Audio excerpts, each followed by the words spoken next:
It's just so delightful to be here with Steve's friends, Tom's friends, friends of the theater. It's really making it a very special evening. I thought I'd just take a quick moment to give you a little background as to how this evening even happened. Probably wondering. And actually, as Lou also mentioned, I'm a member of the board, and my husband Bruce and I joined the board at a very interesting time. It was end of March, early May, April 2020. So the pandemic had just happened. So we joined the board of a theater that was dark. And the town was dark. And everybody, they were all in dark moods. We were all in our homes wondering what was going to happen, what the future looked like.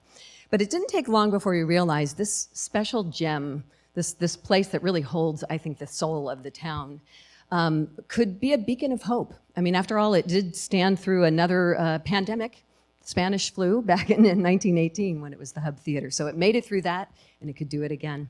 So we, lit the lights. We put things on timers. We had beautiful little displays in the windows that Steve and Lucy helped us with, put hopeful quotes on the marquee. And we also spent a lot of time sitting with Lucy and Steve and hearing their stories. And they told stories of the history of the theater, of their history with this theater. They told stories of people who performed here and just wonderful, wonderful memories and lots of new possibilities. And we thought, people should hear this.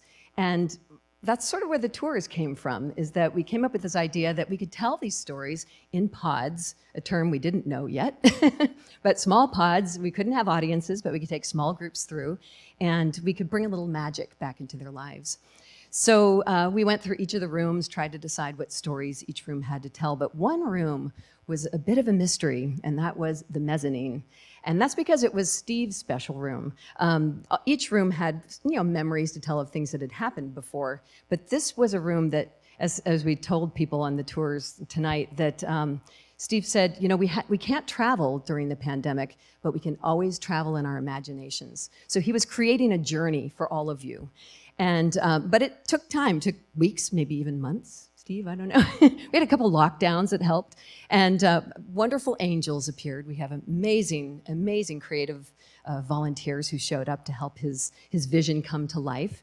And we started our tours, and sure enough, that was the room that everybody, when they entered, and possibly you felt it tonight, it moved them, and they actually felt emotional, many of them. And there was one night that a special gentleman sat down. He came with his lovely wife on the tour, and he sat in the mezzanine, and he thought, what is going on here? There's something special, and he really did a deep dive to start to understand why this was moving people so. He looked at it through his professional lens, so to speak, as he is a psychiatrist and a Jungian analyst.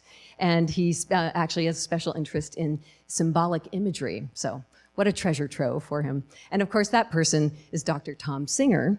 He then went on to write an article about his experience titled Portal to the Imaginal, Steve Coleman, the Throckmorton Theater, and Ingmar Bergman's Fanny and Alexander. And it was published in a couple of publications, and it's what you're going to enjoy tonight. So I'm more than honored and it's just an absolute pleasure for me to introduce our special guest, Dr. Thomas Singer. Tom?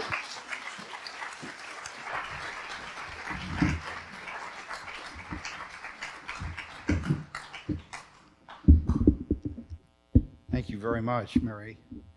I want to thank all of you for coming out here.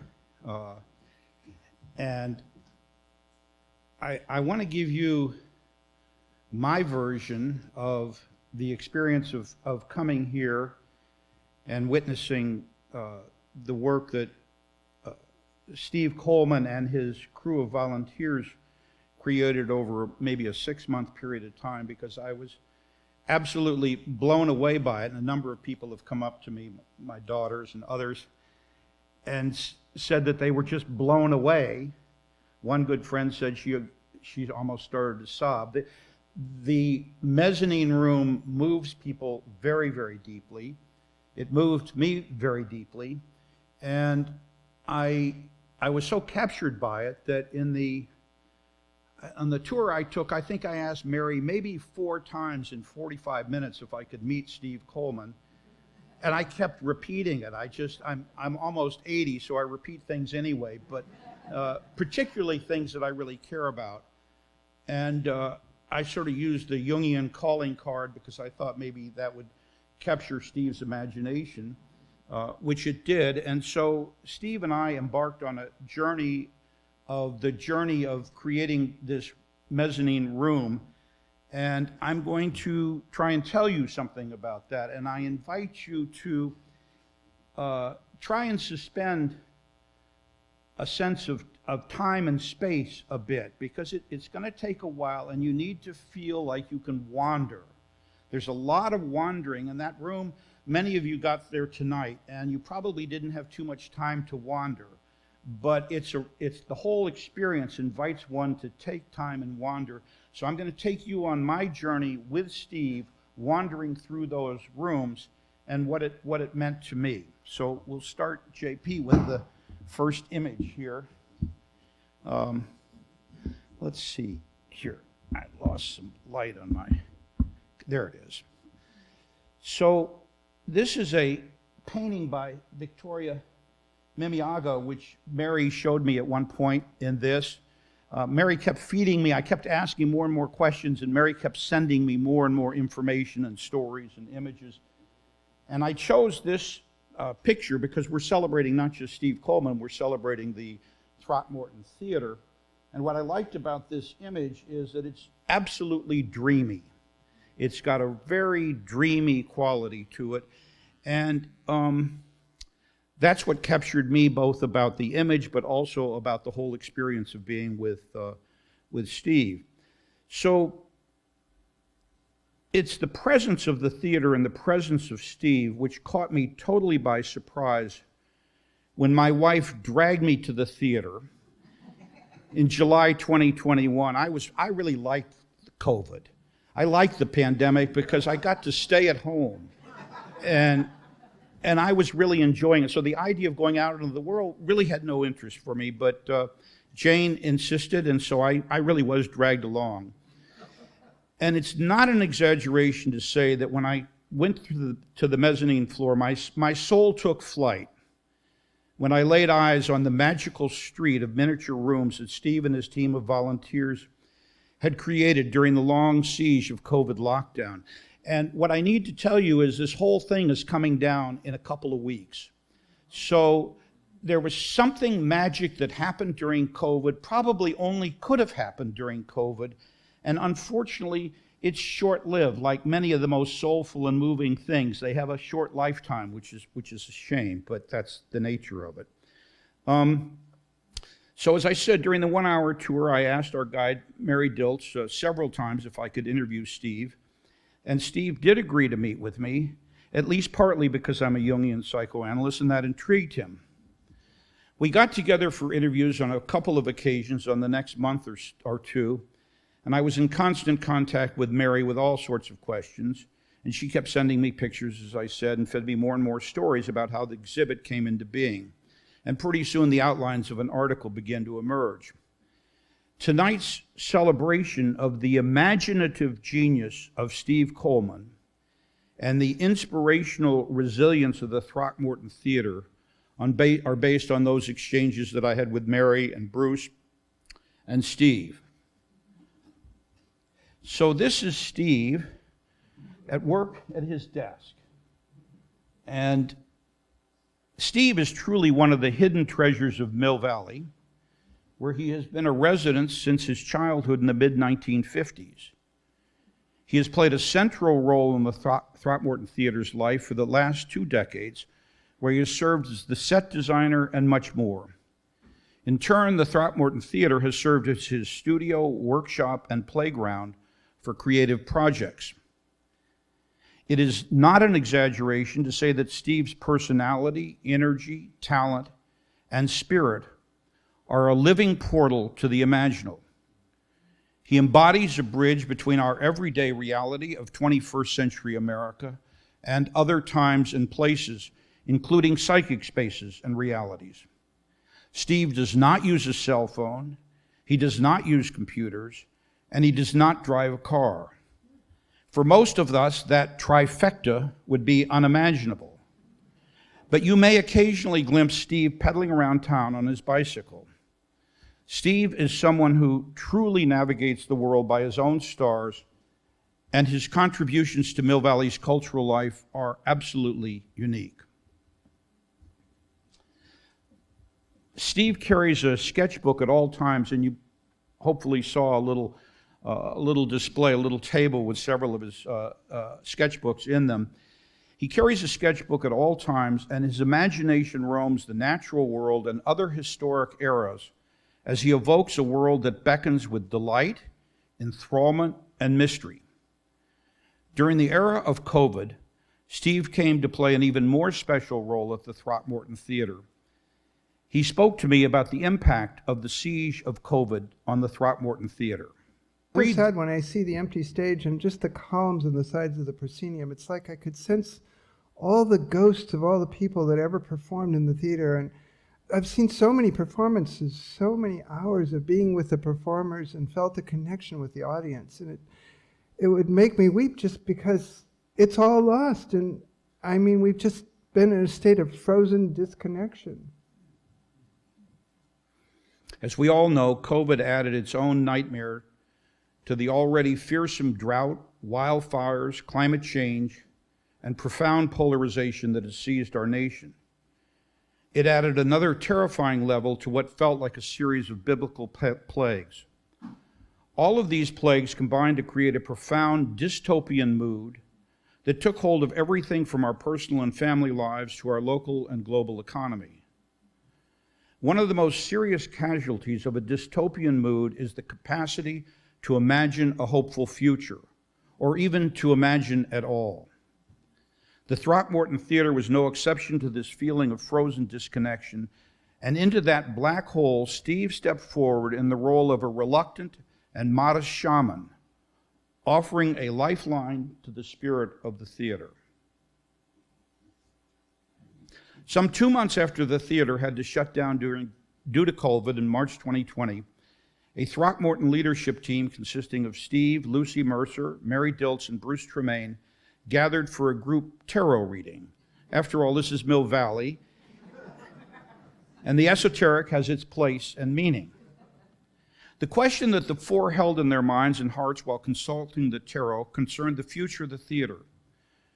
With the duration of the shutdown unknown, could the downtime be used to imagine potential new beginnings? What were some strategies for survival during COVID?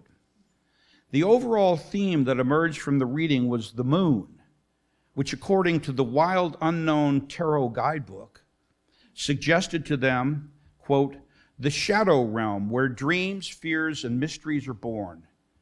Many great artists have roamed this inner landscape. It's where imagination and creativity drift freely upon the midnight air. End of quote. In the photograph of the tarot reading, Steve is accompanied at that reading by his longtime alter ego puppet companion. In his tattered clothes, whom Steve describes as a character who has outlived his period of history and has left the world behind, only to find himself disheveled and disoriented in a contemporary world that he sees filtered through the lens of another time and world. Shortly after the tarot reading, the project to keep the theater alive took its first concrete form in a modest way. Steve assembled a miniature of the stage for an evolving exhibit that morphed into a structure that housed a 3-act play about moles, starring J. Arthur Mole. Lights were strung up in the window and placed on a timer, so it appears as if there was a performance going on in the mini theater every night. As it turned out, the doors of the larger theater would remain closed to the public for more than a year, and yet the miniature theater appeared to be thriving in its pretend offering of fantasy performances. People would walk by the theater day and night, pausing to see what new thing had taken shape and wondering what would happen next. A regular audience developed. Nannies with kids, grandparents with their grandchildren. A woman and her husband who suffers from Alzheimer's became regular. Her husband loved the windows because it brought back memories. Steve and his colleagues began to get feedback that their attempt to keep the spirit of the theater alive was working. Pretty soon, Steve had assembled a group of volunteers and had begun to build out of the rubble of the prop room and his own workspace a series of small diorama rooms of extraordinary imaginative vitality. Working in his magically alive studio, Steve was in his natural habitat. As he told me, I looked up and I saw all this rubble hanging on the walls in the prop room and in my studio. It's bits and pieces and things from every show we've ever done. And it inspired me to fantasize about creating these miniature worlds. the rubble became what the alchemists termed the primary materia, the basic material. It was hoped by the alchemists that they would be able to transform the base materials of the world into something precious like silver or gold. I call this image of the prop room would-be portals to the imaginal. Here's what Steve has to say about the creative process of his team, out of which the portals to the imaginal took shape.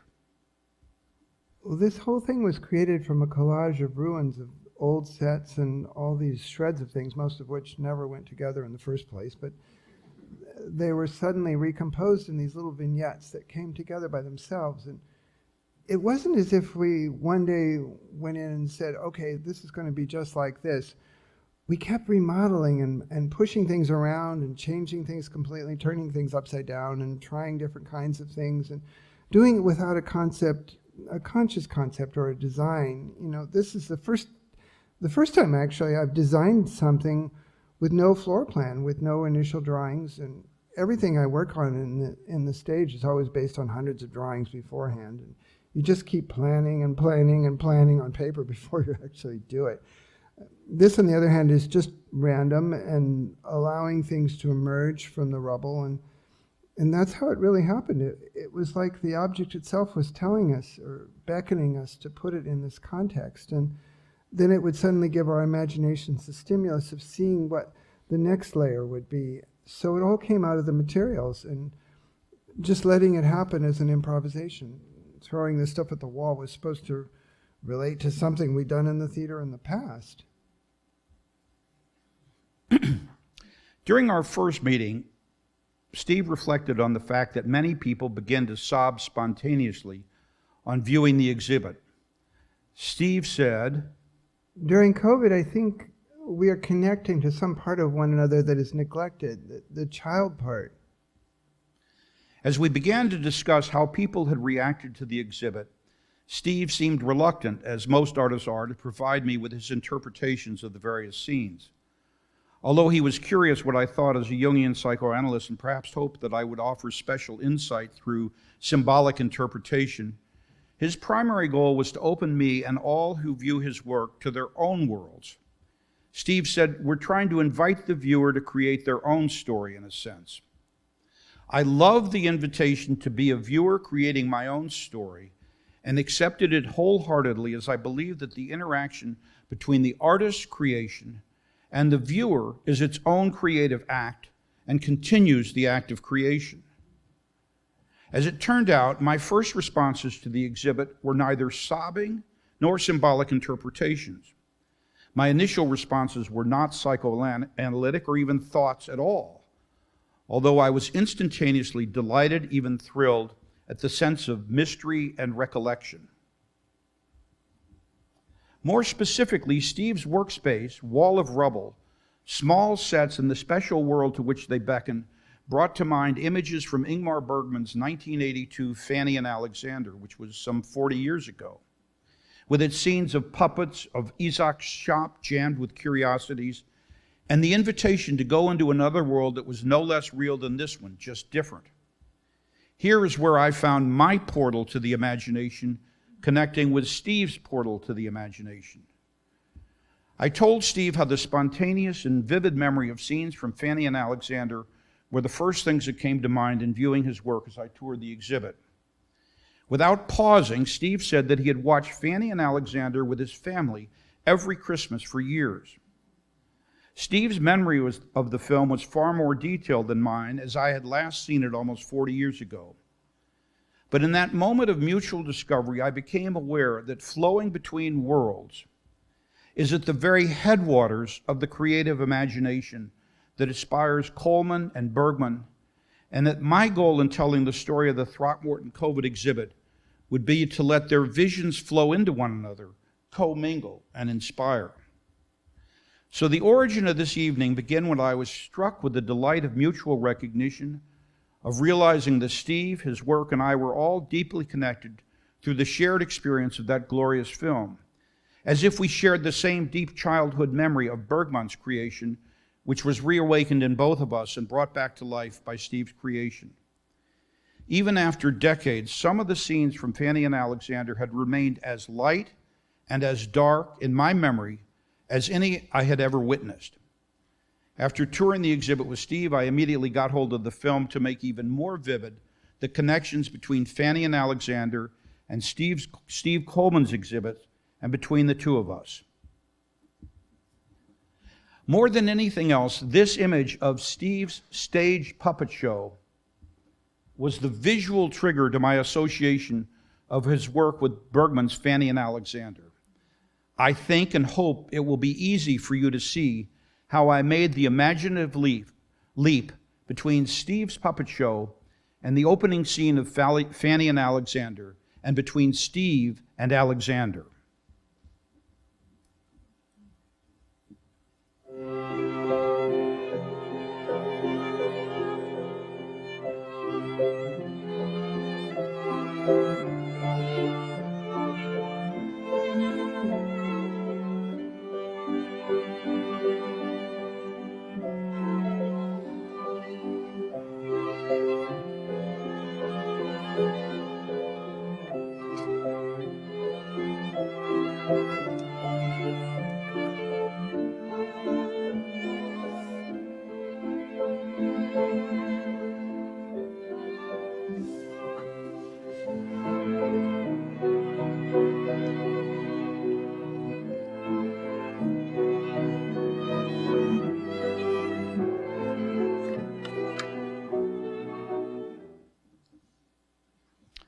This is the imaginal world of childhood, illuminated in as pure and tender a way as possible. The dreaminess of Alexander is not unlike the dreaminess of Victoria Mimiaga's painting of the Throckmorton Theater, or the dreaminess of Steve Coleman, or perhaps at times my own dreaminess. In the spirit of Steve's intention of opening up the viewer's imagination and memory, of inviting the viewer to create their own story, I wish now to create a dialogue between Steve Coleman's imaginal world of the rooms he has created and Bergman's imaginal world of his final film, Fanny and Alexander, as I experienced them. Of course, such a dialogue is enhanced by the fact that the artistic visions of both Bergman and Coleman are marked by extraordinary craftsmanship, beauty, and depth.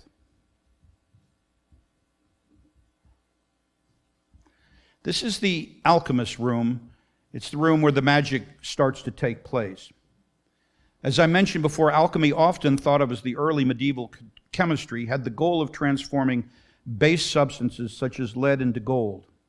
It was both a physical and spiritual effort, and it is a perfect symbolic image of the creative process of transforming the wall of rubble of the Throckmorton Theater into the very exhibit we are celebrating tonight, of taking raw materials, prima materia, and shaping them into a work of art that comes alive as a door to the imagination.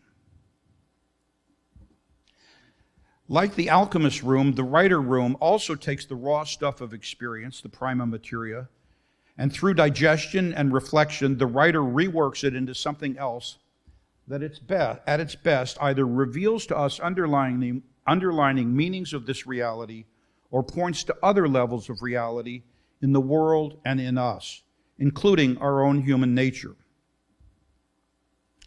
Always whimsical, Steve places a large rabbit as the writer in this room. The rabbit stands quietly in a corner, and Steve slyly remarks to me that the rabbit is his spirit animal, a truly tricksterish character. The creative activities of the alchemist and the writer are mirrored beautifully in a scene in Fanny and Alexander when Oscar, one of the sons of the matriarchal Ekdahl family, speaks to his theater troupe after the annual Christmas play. Mina kära vänner. I 22 år har jag i egenskap av teaterns direktör stått här och hållit tal. Utan att ha någon som helst begåvning för den sortens framträdanden. Särskilt om man tänker på min far som ju var en lysande festtalare och som min enda begåvning, om man nu kan tala om begåvning i mitt fall, det är att jag älskar den här lilla världen. Innanför det här husets tjocka murar. Och så tycker jag om människorna som arbetar i den här lilla världen.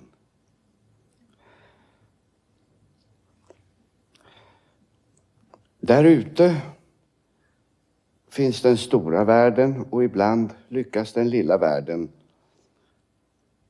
spegla den stora världen så att vi förstår den lite bättre. Eller också kan vi ge människorna som kommer hit en möjlighet att för ett kort ögonblick eller några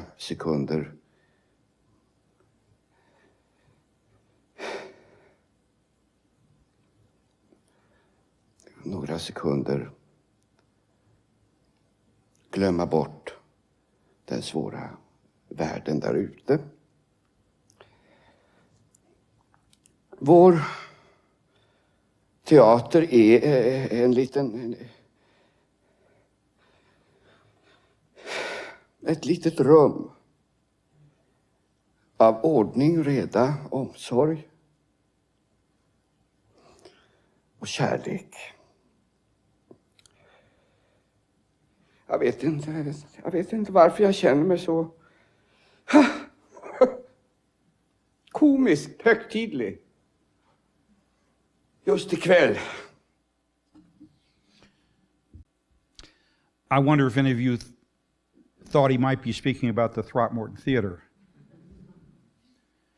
We can think of the alchemist and the writer as being first cousins of Oscar, the theater director in Fanny and Alexander, or of Steve Coleman, the set designer at the Throckmorton Theater, when Oscar says quite modestly, "My only talent, if you can call it that in my case, is that I love this little world inside the thick walls of this playhouse. And I am fond of the people who work in this little world. Outside is the big world, and sometimes the little world succeeds in reflecting the big one so that we understand it better. Or perhaps we give the people who come here a chance to forget for a few short moments the harsh world outside. Our theater is a little room of orderliness, routine, care, and love." Steve gives a great deal of thought to scale in his work, and especially how the small, even the miniature, can become a microcosmic mirror of the much larger world, the macrocosm. The Throckmorton Theater is a small world, what Oscar and Fanny Alexander calls this little world. In its own small way, it seeks to transform the base experience or the dystopian dark experience of the pandemic into the gold of delight, play, and meaning. And the even smaller rooms of Steve's alchemical exhibit have the same goal. And what if each of us maintains inside ourselves our own small rooms as part of this little world, as a safe place to sustain life in times of crisis? And what if on fortuitous occasions we find that our own small rooms in this little world are able to connect with the small rooms and little worlds of another person, or even a group of people, such as those of us gathered here tonight?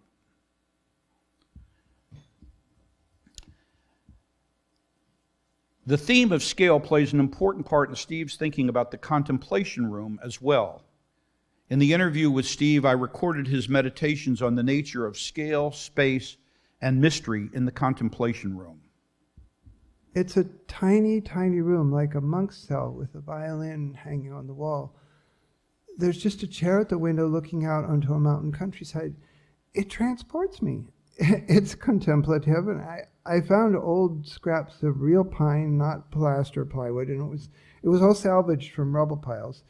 I smoothed it and finished it, and I made it warm with a sense of time and the presence of time.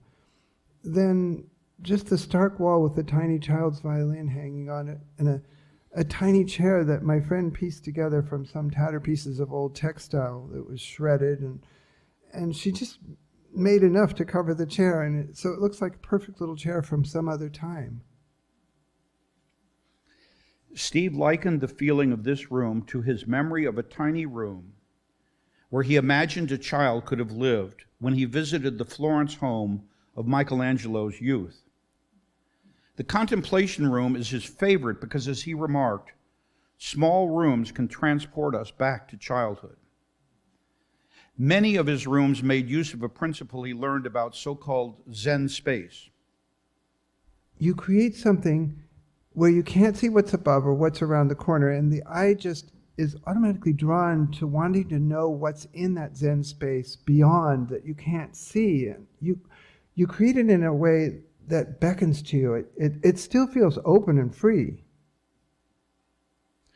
Because we had connected around Fanny and Alexander, Steve mused on the nature of space in the Ekdahl house in Fanny and Alexander. If you look at the way they light the scenes in her house, it's like a series of prosceniums in a theater, these arches with space going on beyond that. And then you want to know what's going on in the next space because you can't see where it goes off on the sides. Whereas in a normal room, they just show the whole room and you see everything at once and it's revealed. And that's what I adore about Fanny and Alexander too. It's not all revealed at once, and you have to wonder what's around the next space in the next scene. Let yourself wander for a few moments as Alexander drifts through the lush, warm interiors of the early 20th century Ekdahl house, which stands in contrast to the harsh, cold realities of the world outside that privileged interior.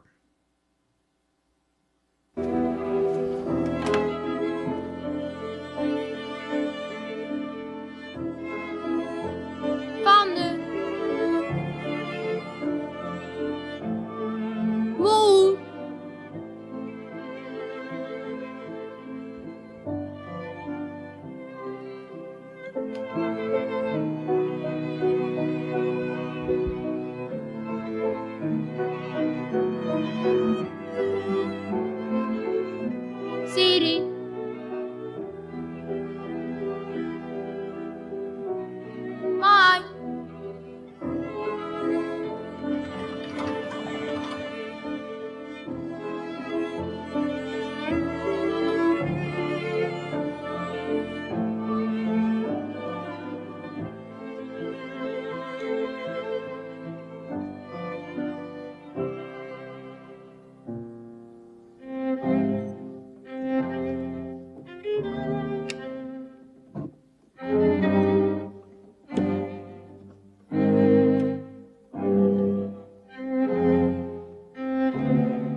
Alexander, hur är det?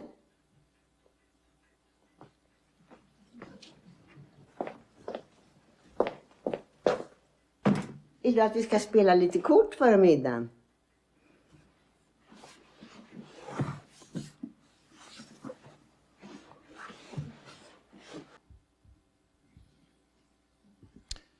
Quite naturally, Steve's reflections on space and scale in the contemplation room, his memory of the small space in Michelangelo's childhood home, and the rooms of the Ekdal home in Fanny and Alexander eventually led to a recollection of his own childhood. There's something so intriguing about going down into a smaller world, like when you're in a Japanese garden with a miniature landscape and suddenly you're seeing mountain ranges in the middle of that tiny world. I used to love lunchtime at the old Ed McGuire School in Mill Valley when I was in middle school. I used to walk around the area where the track was. It was a wild, sort of grassy area, and I would pretend that I was flying like 30,000 feet in the air and looking down at what I would see, and these little river valleys that went through jungles and all these fascinating places that I would just keep exploring. And there was an infinite world to explore in this limited, ratty old land. It was going from one reality to the other. I don't know how you describe that, other than the mind just naturally wants to go there.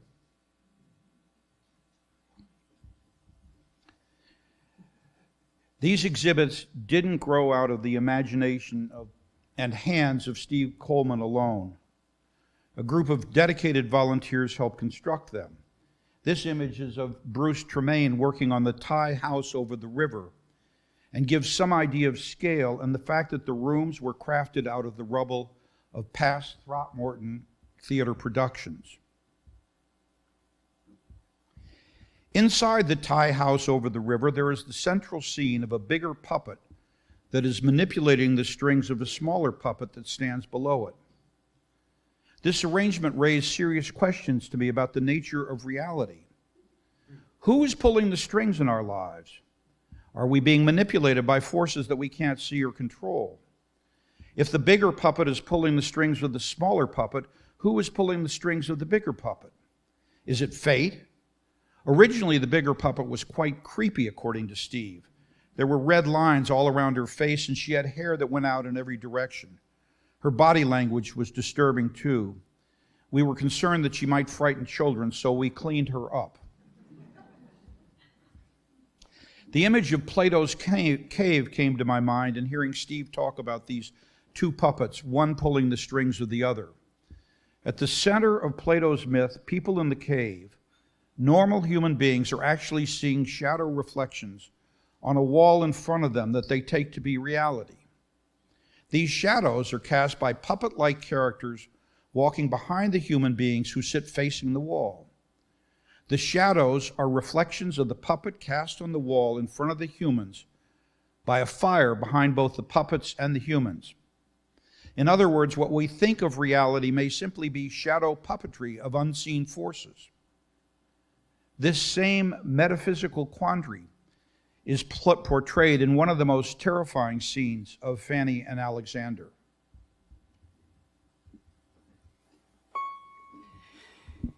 Jag är rädd för honom.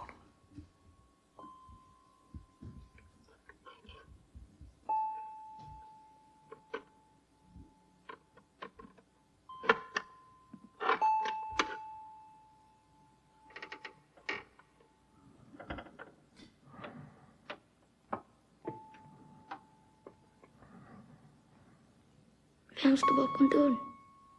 Det är Gud som står bakom dörren.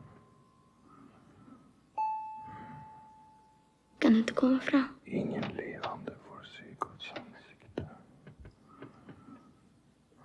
Vad vill du? Jag vill bara bevisa att jag finns. Nu är det slut med mig, va? Vill du kanske se mig, Alexander?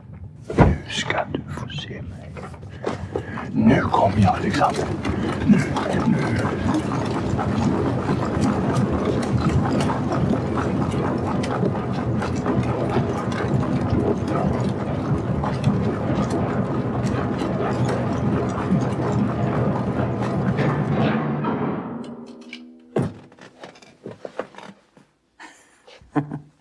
Erkänn att du blev rädd. Jag blev inte rädd ett jävla dugg.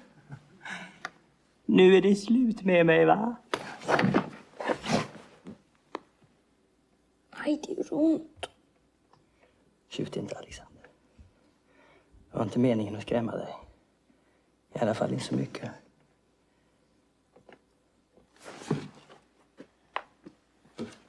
Jag har varit uppe hela natten och arbetat med den här marionetten.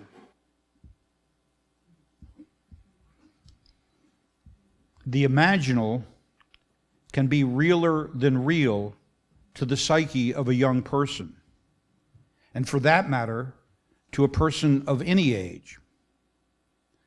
Next, we move from Plato's cave to Steve Coleman's grotto room and go into even darker psychic spaces. The figures in the grotto room are close to what the ancient Greeks called karyas, spirit figures of the strengthless dead, akin to what we think of as ghosts. They are little shrunken winged creatures representing the shadow of the soul, or a soul without vitality.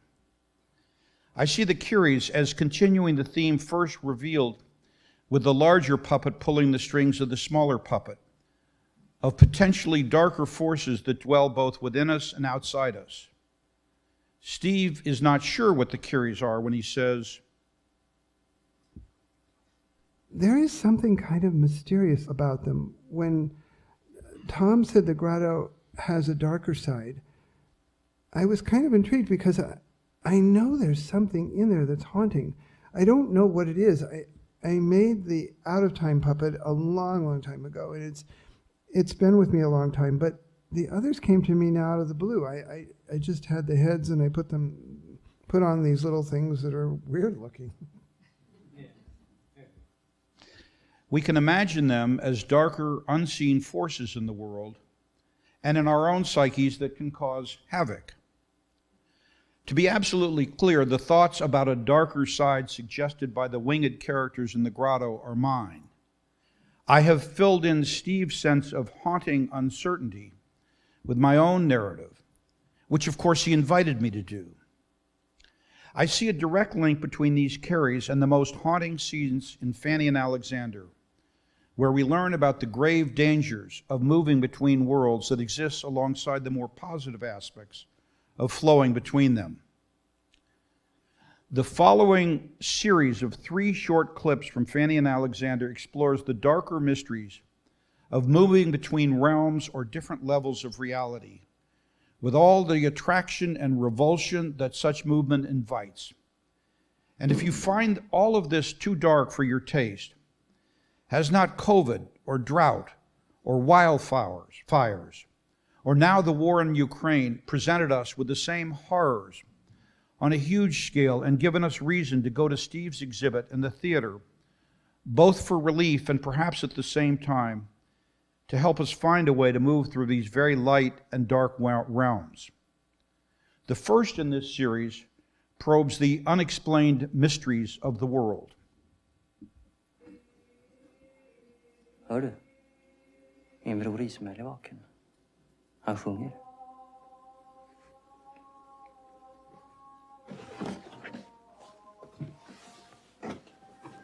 Det är synd om Ismael. Han står inte ut med människorna. Ibland blir han rasande och han farlig. Du sa att du hade varit uppe hela natten, men jag såg att du låg och sov i din morbrors sängkammare. Det är mycket som är konstigt som man inte kan förklara. Det märker man särskilt när man sysslar med magi. Har du sett våran mumie? Nej. Kom.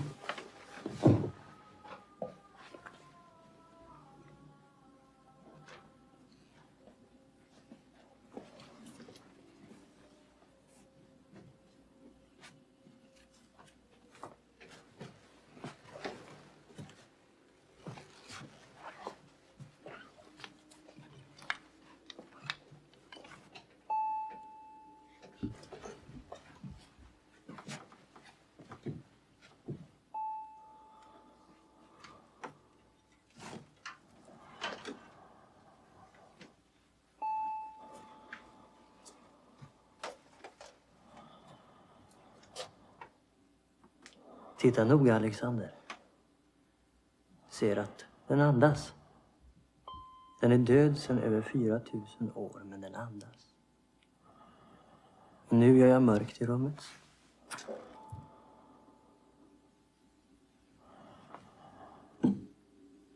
Vad ser du? Den lyser. Just precis. Men ingen vet varför den är självlysande. Ingen kan förklara det. Det obegripliga gör människor ursinniga. Därför är det bättre att skylla på speglarna, apparaten och projektionerna. Då skrattar folk. Och det är hälsosammare ur alla synpunkter. Framförallt ekonomiskt. Titta noga nu.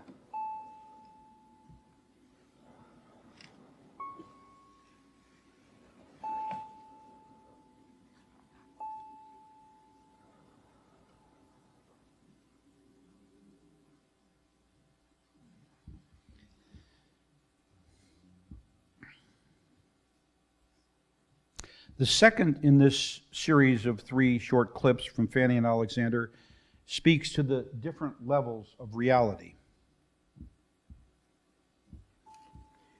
Morbror Isak, han påstår att vi är omgivna av verkligheter.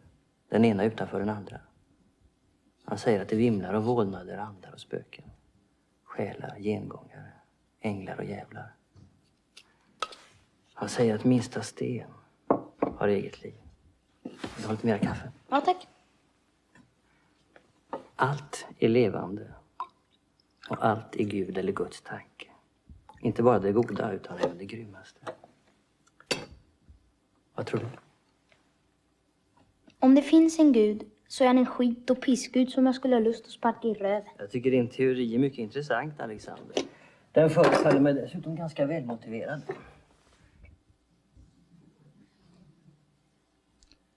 And the third clip in this series explores the fluid nature of the boundaries that exist between us. Ismael, jag är här med din frukost.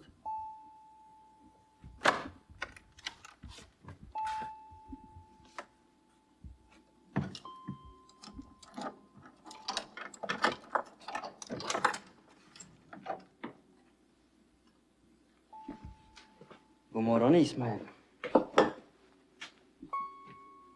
Det här är Alexander Ekdal, en vän. Lämna oss ensamma, Aron. Du behöver inte vara ängslig. Jag ska inte äta upp honom. Också om han ser aptitlig ut. Du kan komma tillbaka om en halvtimme. Gå nu, Aron.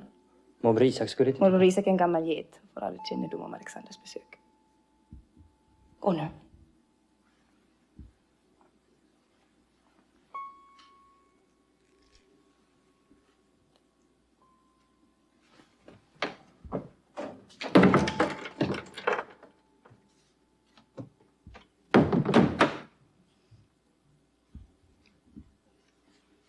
Nej, tack.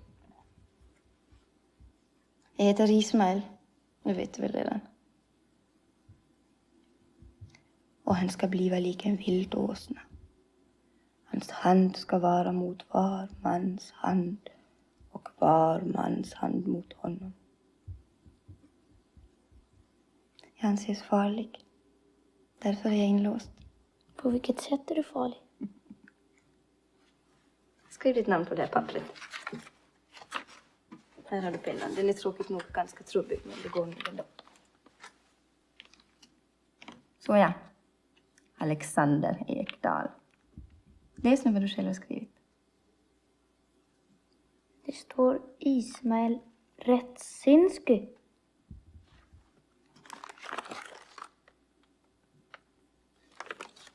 Kanske är vi samma person. Kanske har vi inga gränser. Kanske flyter vi genom varandra. Strömmar genom varandra obegränsat och storartat. Du bär på förfärliga tankar. Det är nästan plågsamt att vara i din närhet.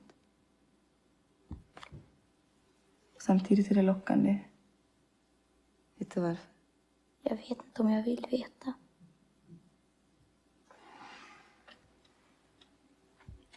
Jag har väl hört talas om att man gör ett beläte av någon man tycker illa om och sticker nålar i belätet. En ganska klumpig metod när man betänker vilka snabba vägar den onda tanken kan gå.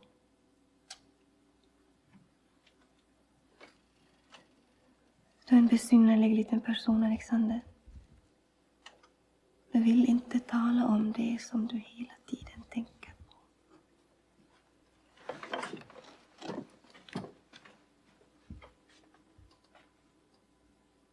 Du bär på en människas död. Vänta lite. Jag vet vem du tänker på.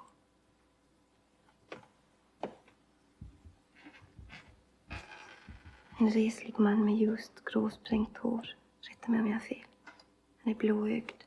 Klara blå ögon och ett gossöktigt ansikte. Rätta mig om jag har fel. Just nu sover han och drömmer att han faller på knie vid altaret. Över altaret hänger den korsfäste profeten. I sin dröm reser han sig och ropar: min Gud, varför har du övergivit mig? Ingen svarar honom. Inte ens ett skratt. Vill inte att du pratar så där. Det är inte jag som talar. Det är du själv. Nu ska du inte tveka. Han sover tungt, plågad av mardrömmar. Ge mig dina händer, Alexander. Det är egentligen inte nödvändigt, men säkrare. Dörrarna ska slås upp. Ett skrik ska gå genom huset. Jag vill inte. Det är för sent. Det finns bara en väg att gå, och jag följer dig. Jag utplånar mig själv. Jag går in i dig, mitt lilla barn. Var inte rädd. Jag är hos dig. Jag är din ängel som beskyddar dig. Klockan är 5 på morgonen. Solen har just gått upp. Dörrarna slås upp. Nej, vänta. Först ett skrik. Ett ohyggligt skrik som går genom huset. En oformlig, brinnande gestalt rör sig över golvet. Skrikande. Jag vill inte. Släpp mig.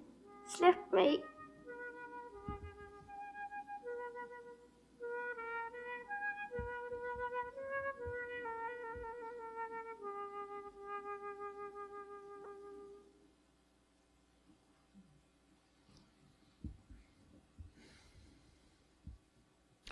Moving through light and dark realms is part of everyone's life.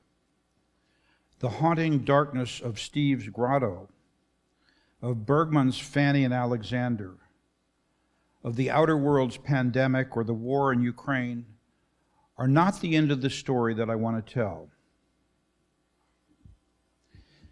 In a room of Steve's exhibit that can easily be overlooked as too light and frivolous without a context to give it deeper meaning, is a symbolic image that opens the door to the most profound transformation and redemption. It is the cake room and sits directly across from the alchemist room where these transformations tend to be born. Why put a pastry shop in the exhibit? Steve loves pastries and coffee in the morning, and so it is part of his world. But if we consider the whole exhibit, might not the cake be much more than a pretty stolen pleasure in the midst of COVID? What if the cake is the key to transformation? What if the cake is the symbol of transformation? Cakes are at the center of celebrations that mark the major transitions from one stage of life to another, such as birthdays and weddings. In eating the cake, we take in or become part of the transformation, not unlike the Christian ritual of eating the body of Christ and taking in the wafer. The horrific darkness of the scene in Fanny and Alexander when Ishmael flows into Alexander, and together they travel through an imaginal portal to witness the fiery death of the harsh and cruel bishop, is transcended by the next scene, in which the numinous quality of the light on the screen is unlike anything I have ever seen on film, before or after. It is the dazzling white light of life reborn, and sitting in the center of that transformative scene are several cakes on the table. But the table itself and its gorgeous beauty and flowers and all the celebrants around it are, in my imagination, also the cake, the frosting on the cake, if you will.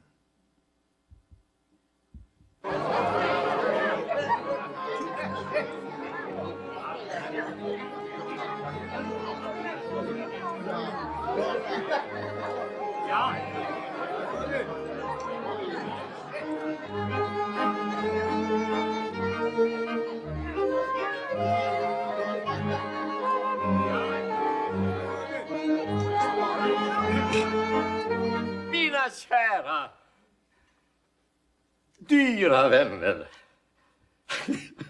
Jag är fruktansvärt rörd.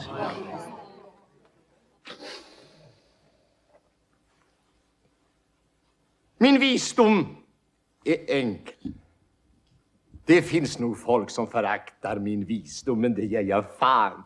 Förlåt, mamma. Jag ser att du höjer ditt högre ögonbryn. Du tycker att din son pratar för mycket. Men lugn, jag ska fatta mig kort. Alltså, och följaktligen. Vi Ekdalar är inte komna till världen för att genomskåda den. Tro aldrig det. Vi är inte utrustade med apparater för dylika exkursioner. Det är bäst att ge tusan i de stora sammanhangen. Vi ska leva i det lilla. I den lilla världen. Den ska vi hålla oss till. Och den ska vi odla. Och göra det bästa av. Plötsligt drabbar döden. Plötsligt öppnar sig avgrunden. Plötsligt ryter stormen och katastrofen är över oss. Allt det där vet vi. Men vi vill inte tänka på de där otrevligheterna. Vi ektalar älskar våra undanflykter. Beröva en människa hennes undanflykter och hon blir vansinnig och börjar slå omkring sig. Människor måste för fan vara begripliga. Annars vågar vi vare sig älska dem eller tala illa om dem.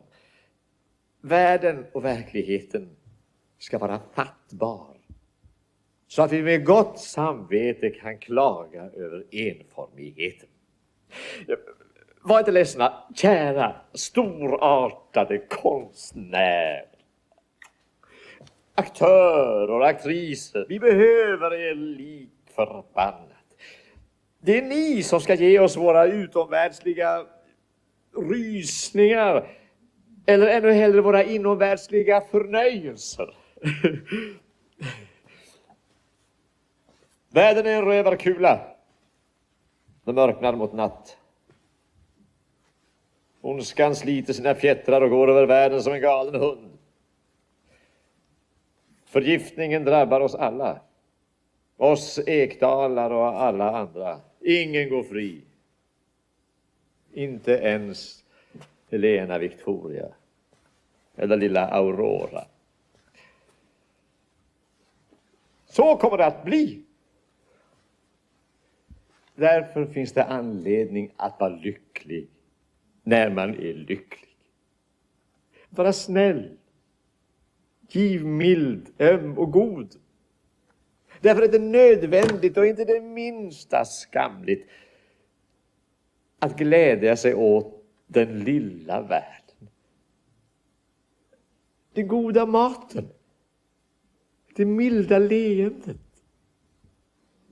Fruktträden som blommar, valserna. Ja nu mina kära, mina älskade vänner, nu har jag pratat slut och ni får ta det för vad ni vill. En obildad restaurangdirektörs sentimentala utgjutelse eller en lallande gubbes eländiga makt, det bryr jag mig inte om.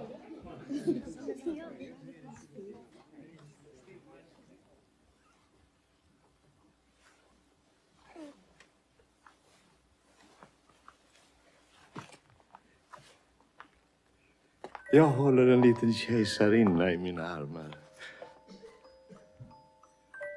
Det är fattbart. Och ändå omedligt. En dag bevisar hon att jag har fel i allt vad jag har sagt nu. En dag härskar hon inte bara över den lilla världen, utan över alltsammans. Alltsammans.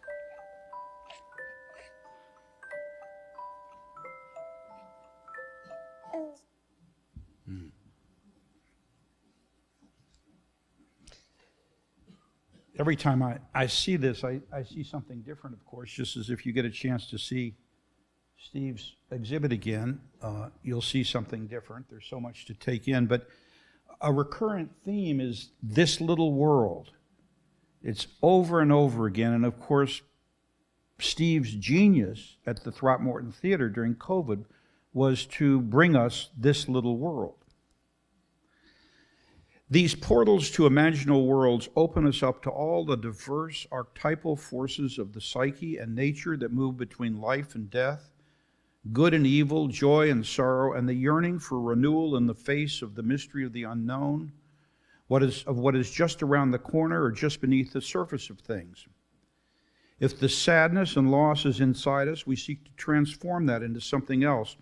Just as when it is outside us in the pandemic, we yearn to transform it in the outer world too. In such a dynamic process, the depth of feeling moves from fear, terror, anger, sorrow, and grief to wonderment, contemplation, gratitude, and joy. Such a celebration of the joyful flowing of creation as in the Ekdahl family Easter scene, or as in Steve Coleman's Cake Room, came to the citizens of our small town of Mill Valley in October 2021, when what the meteorologists described as a bomb cyclone over the Pacific joined forces with an atmospheric river to produce a monstrous early winter storm that drenched the town in 17 inches of rain over a 4-day period, giving hope to the yearning that the almost biblical quadruple plagues of drought, fire, pandemic, and the infection of the extreme national, cultural, and political polarization might be washed away with a deep cleansing from Mother Nature. I would like to end our excursion into this little world with the final scene from Fanny and Alexander, in which we hear the grandmother, Helena Ekdahl, read to Alexander the words from August Strindberg's Dream Play.